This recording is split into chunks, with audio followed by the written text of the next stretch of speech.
মা আমাকে 5 টাকা দাও না, আমি লেস কিনে খাবো। লেস কিনতে কোন দোকানে যাবি? আমাদের ঘর থেকে বেরিয়েছে পাশের দোকানটা, ওইটাতে। টেবিলে পয়সা রাখা আছে, যা নিয়ে চলে যা, তাড়াতাড়ি চলে আসবি। ঠিক আছে, যাচ্ছি মা। কি মজা, লেস খাবো।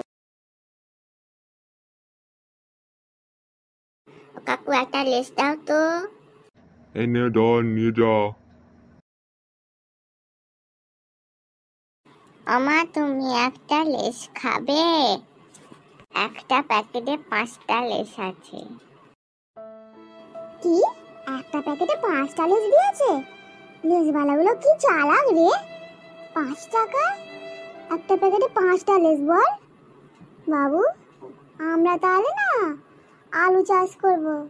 আলু চাষ করে অনেক লেস বানাবো। হ্যাঁ, আমরা লেসের প্যাকেট বিক্রি করে আমাদের অনেক পয়সা হবে, আমরা বড়লোক হয়ে যাবো। হ্যাঁ, হি হি হি। হ্যাঁ মা, আমরা লেসের ব্যবসা করবো। হি হি হি।